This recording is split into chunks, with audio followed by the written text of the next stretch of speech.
All right, what's good, YouTube? All right, so we're gonna keep this kind of short and sweet. I've had a couple people ask me about this topic a couple times. For those that don't know, a couple of years ago, maybe about 3, 4 years ago, before I changed careers, in my actual work life, I had a recording studio. So a lot of people have asked me like, what was it like having a recording studio? How do I open one? Like, what did it take to actually do it?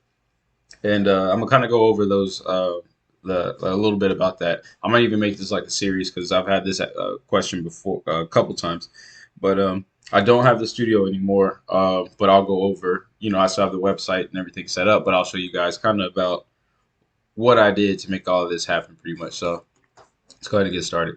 So I came up with the idea of a recording studio, obviously because I'm pretty involved with music, art, things of that nature.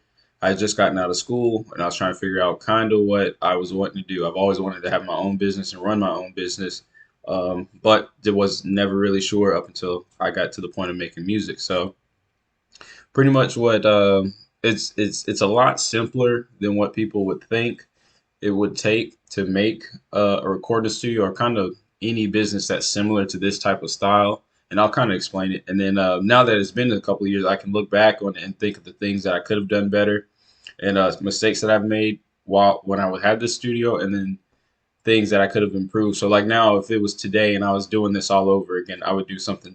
I would do it totally different on how I looked at it. But pretty much, man, what I ended up doing was I created my logo. So there's my logo. I don't know if you guys can actually see it. Oh, well, that just brings you back home. But it's just an SB. And it's just a logo that I designed. It's like a handwritten logo, and I thought it was kind of cool. So I designed it. It's two different layers. It's like a purple layer, a black layer, and a white layer, or three, I mean. And then you got the green Studio B under it. I got the name Studio B was because that was actually a name of a business that was a family-owned business of my family in my hometown. And once they all kind of split apart and did their own thing, that name was never used again. It was something that was used like before I was born, or like right when I was born. So it's been 30 years. So maybe in 20 years later in the future into music, the name was perfect. It had now what my family business was, it didn't have anything to do with music at all whatsoever. But that's where I got the name from for Studio B. So went to school for graphic design, made the logo, came up with the name, designed it, and put it together. Right. Then I got with a friend of my dad's that is about my age, and he made this website for me. So with going to school, I ended up learning how to brand things, put things together, how to learn to market a little bit and whatnot. Obviously, I made a slogan. This was our slogan: "The music of tomorrow, recorded today." I thought that was a pretty good slogan. So I had the guy make the website. I created a slogan, a logo, the color scheme, put it all together. Right. He created the website. It just has different tabs. I can see use like WordPress, RE, or what's that one that I can't think of it. I think it might be WordPress. But anyway, he made me a website. Just a basic regular website. You can record, or it's got recording, mixing, mastering, production, promotion, and all that stuff. This is all the services that we provide. You click learn more. It takes you to a different part of the web, different page of the website, and kind of go over it. Now, this is kind of where things like are where I actually made the studio. So basically, what ended up happening is there was another close fam of my dad also knew another person that actually owned a property, or had a property that you could rent out for rental, right? So I rented the property out, and I didn't realize this, but years prior, it was actually already a studio, like from years and years ago. So it was actually like a house that was built for a commercial property, right? So it was built for a commercial property, so you could have a business inside of there. So this room in particular, let's see if these pictures open up. Yeah, this website's old, so I haven't messed with it or updated or anything like that. So some of the stuff that may click may not work. So this room already had was like the studio booth setup. So basically, this was like a bedroom, right? Again, it's a commercial property. If you can see right here, this is the studio booth. Can't see it a whole lot, but there's some chair right there, and then there's a door here. You can walk inside, get in there, and record. Your engineer will be here, and then you just can have regular stuff in there, kind of set it all up. This is just like basic plain Jane setup. This is how I had it set up before I had a engineer in here. So I would provide the computer, the speakers, the screen, the display monitor, like everything. Pretty much all you had to do is just come in and start recording, and have your own clientele, right? So that was the red room. Then I had the purple room, the main room, which was the room that I was recording out of. This is like the closet, pretty much. This closet was already set up or didn't have anything in it, but it had a hole through here that would lead to this part of the room. So that's the closet that you walk in through this door, go into there, and then you can record on the inside of there. I'd be sitting here, and then all my cords came out of this hole right here and ran through the back and went into the computer and everything. Had seating over here, table, had some other chairs in the desk or in a table back here in the corner. And then obviously you can watch your TV and do whatever. It's got some stuff. This is before I decorated it, put some stuff on there. This is like literally like, all right, we painted everything. Because again, I got the rental property, paid my rent, painted it. It was already kind of set up for a studio because there was a studio in there prior, like years and years ago. So I had to clean it all out, set it up, paint stuff. Like I did all of this. It's just me and my dad, and then like every now and then some friends would come by and help me out. But it's predominantly just my dad and I. I'd get off of work, go and work on this, or either on weekends I'd work on this, or just whenever I had time. And so that's how it was set up. And this is just a different angle, so you see the little the chair and everything. But this is how I had it set up. It's a really nice setup, right? And then that's the other room. This is inside the booth.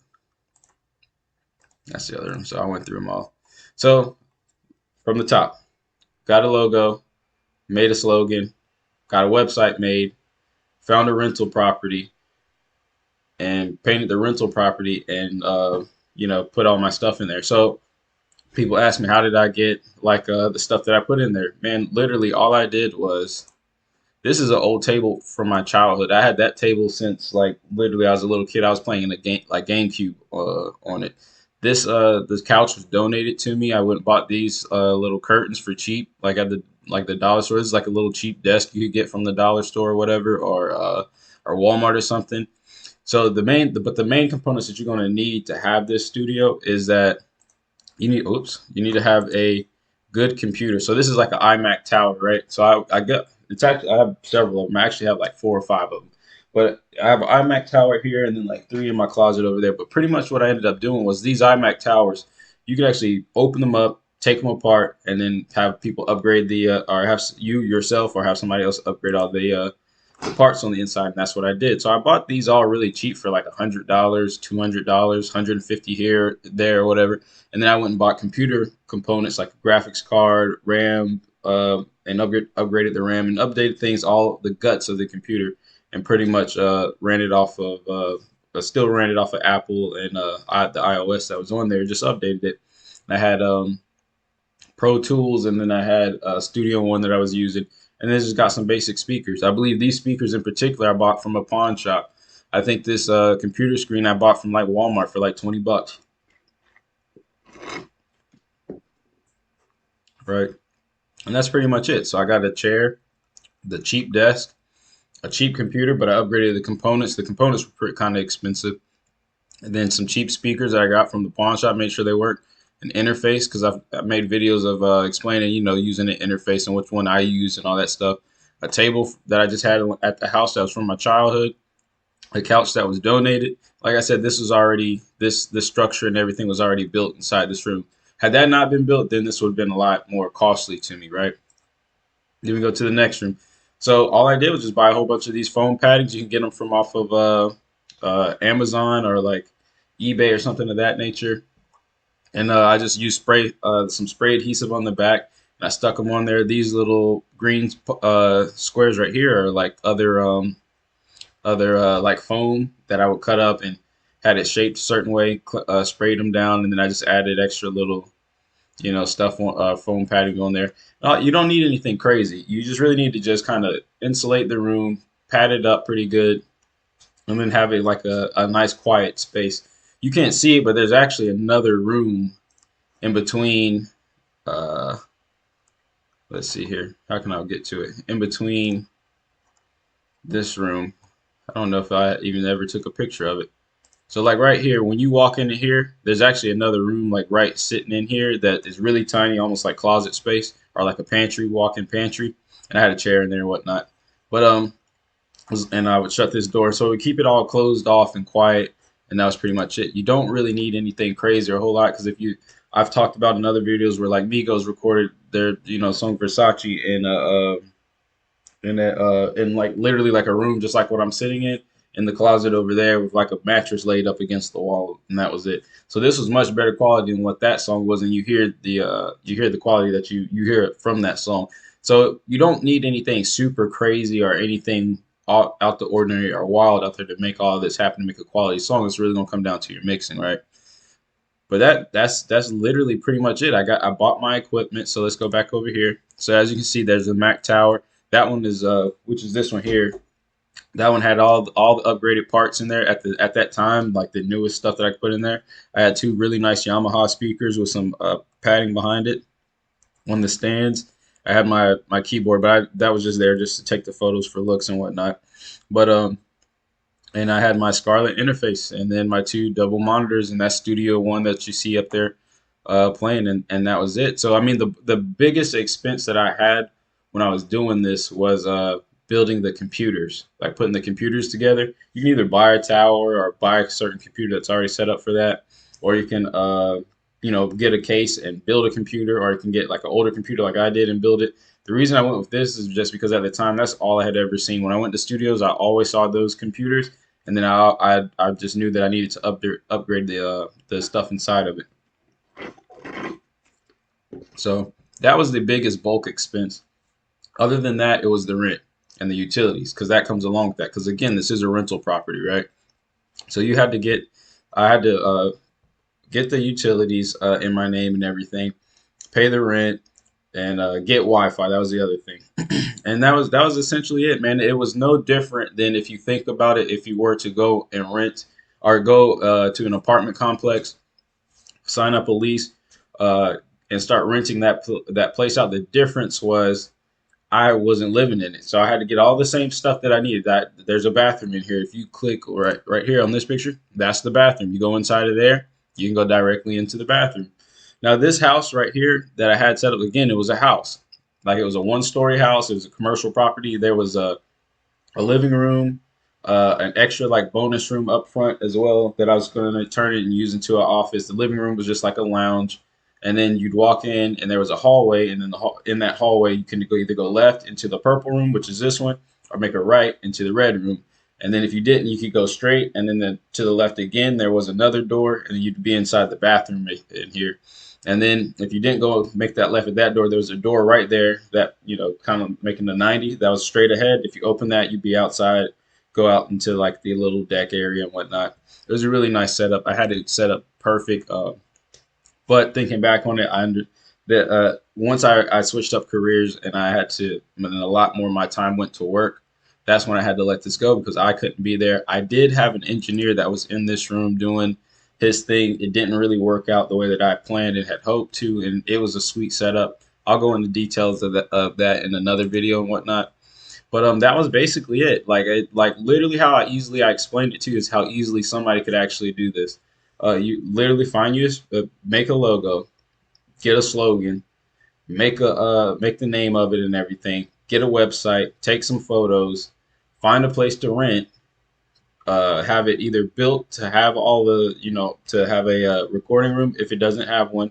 If it does have it, then that's even better. Like I just got happened to get lucky, and then just get all your materials that you need, your computers, your laptop, your speakers, your monitors, like everything that you need, and you just start like that. It literally all came out of pocket. I wasn't making a whole bunch of like money. I wasn't making crazy money or anything like that when I was spending the money to put this together. And then once you've got everything, you've got it. Like I literally have all this stuff. I have both. I'm using both of these screens right now to record this video. These are the speakers that are I have stocked and put away because they're a little bit too big. Those speakers from the red room right here. These I'm looking at them right now. I use those. I threw that table out. This desk here, I'm working on that desk right now, and this is the chair I'm actually sitting in. This computer is literally right beside me. I'm working off of my laptop, but this computer is beside me because there's stuff on there that I need to get off at some point and do some tutorials for you guys. And that's it, man. I just Like I gave that away to somebody. That was just a little cheap table that I got for like $10 somewhere, like a dollar store or whatever. Like it wasn't crazy expensive and crazy hard to actually do this and make this happen. I had a security system there, I had Wi-Fi, like I had everything that it needed to be a studio. And I was doing it for a good 2 years or so. It kind of didn't work out with the engineer the way that I wanted it to. Had that worked out, I probably would still be doing this to this day. But I know this one's a little bit longer. Hopefully, I didn't take bore you guys too long or whatever. But I hope this actually helps, people understand like how easily you could actually do this and put this together. It really was. Yeah, see, like some of this pages don't work. It really wasn't that hard. And once you actually know what you're doing and what you need, once you have all the equipment, it's not difficult. You can literally really do this and do it with relative ease. But that's all I got for you guys today. I just wanted to keep it kind of simple and straightforward. I'll do another breakdown of like maybe like how I was charging people, how pricing, things of that nature, how I worked with the engineer and how I would have changed that differently, because that's ultimately why I wasn't able to do it, because once I wasn't able to be there myself physically at like hardly at all. It was just the other engineer there. Once he left, like there was no way that I could keep up with both, because I can't keep up with it if I'm not there to actually create the music and whatnot myself. But it was good times. I really enjoyed being in there, and it was a great setup. I really hate that it kind of didn't go as planned, but that's all right. I have the knowledge and the know-how and the experience now to know how to do this again. And like I say, I would do it differently. And I'll actually go over that in another video of how I think a recording studio like this should be ran to be the most effective. And there's a good chance later in the future that I'm going to do this again. Because like I say, I have literally everything. It's literally right here, and whatnot. But like I said, it's a little longer video. Hope this helps somebody out that's maybe thinking about doing this or wants to do this, or maybe get some more information on it in the future. But it's not hard at all. It's not as difficult as you would think. It is scary. It is a very big responsibility, and you're taking on a lot of responsibility and a lot of risk.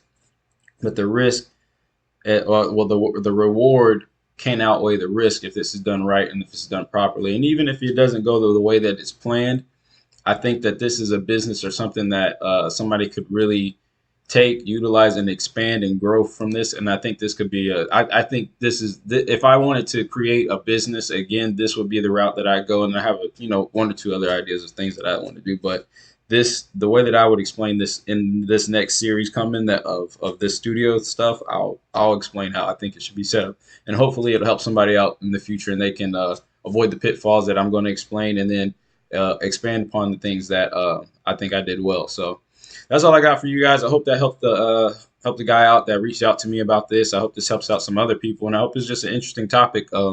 I appreciate the guy asking me about this, and bringing it to my attention that this is something that people were actually interested in. And we'll kind of go from there. So I might make this into a series and literally try to break this down and organize this really well so that somebody could use my videos as a template to recreate this. But that's all I got for you guys today. I hope you guys enjoyed the video. Enjoy your Sunday, and that's all I got. Follow me on all my social media. Milan Makes Beats. If I got it, you'll find me. If I don't, you won't. That's really about it, man. Peace. Have a good one.